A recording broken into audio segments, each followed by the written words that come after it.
Page number 64 પર આપેલ વિચારો અને શોધો. પહેલો પ્રશ્ન. પ્રતિભા 4, 7, 3 અને 2 અંકોનો ઉપયોગ કરીને 4 અંકની સૌથી નાની સંખ્યા 2347 અને સૌથી મોટી સંખ્યા 7432 સંખ્યાઓ બનાવે છે. તો આ બે સંખ્યાઓ વચ્ચેનો તફાવત 5085 છે. આ બે સંખ્યાનો સરવાળો 9779 છે. તો નીચેના વિધાનો સંતોષાય તે રીતે 4 અંક પસંદ કરો. સૌથી મોટી સંખ્યા અને સૌથી નાની સંખ્યા વચ્ચેનો તફાવત 5085 હોવો જોઈએ. ચાલો, કોઈ પણ સંખ્યા તમે લઈ શકો. ધારો કે મેં અહીંયા 8, 5, 3 અને 2 સંખ્યાથી એક મોટી સંખ્યા બનાવી અને તેનો ઉલટો ક્રમ એટલે કે ઉતરતા ક્રમમાં અને ચડતા ક્રમમાં ગોઠવીએ. આ ઉતરતો ક્રમ, આ ચડતો ક્રમ, આ બે સંખ્યાની આપણે બાદબાકી કરીએ એટલે તફાવત એટલે બાદબાકી, તો 6174 આવે છે, જે 5085 કરતાં વધારે છે. અહીં છે એ વિદ્યાર્થીઓ અલગ અલગ બધાને જવાબ આવશે.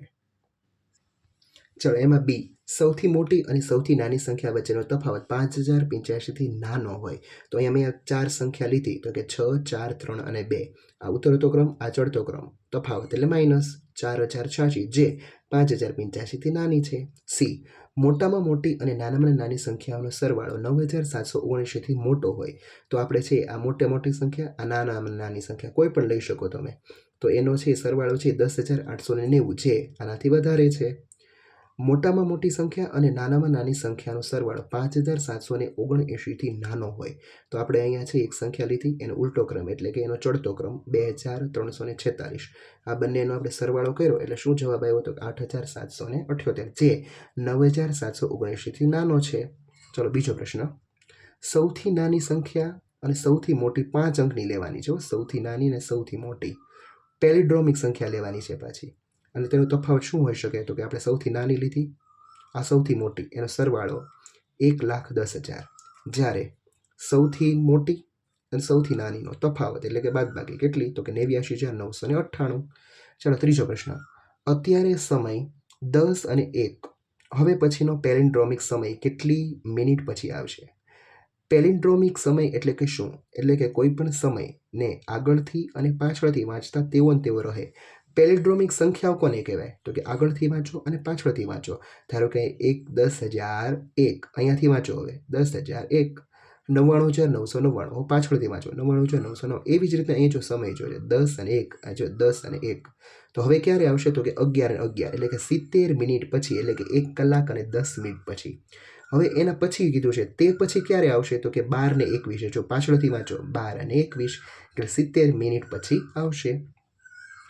ચોથો પ્રશ્ન. સંખ્યા 5683ને કાપરેકર અચળાંક સુધી પહોંચવા કેટલી વખત ક્રિયા કરવી પડશે?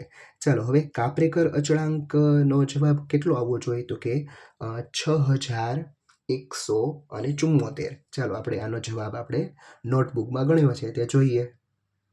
ચાલો, સૌથી પહેલાં આપણે લઈએ 5683, એનો આ ઉતરતો ક્રમ અને આ ચડતો ક્રમ, ઉતરતો અને ચડતો ક્રમ.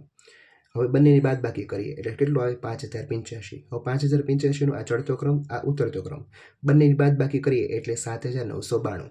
ચાલો, આ ચડતો ક્રમ, ઉતરતો ક્રમ, આ ચડતો ક્રમ 7173, ઉતરતો ક્રમ, ચડતો ક્રમ 6354, ઉતરતો ચડતો 3087, ઉતરતો ચડતો 8352, પછી ઉતરતો અને ચડતો ક્રમ 6174, જે 6174 એક કાપરેકર અચળાંક છે.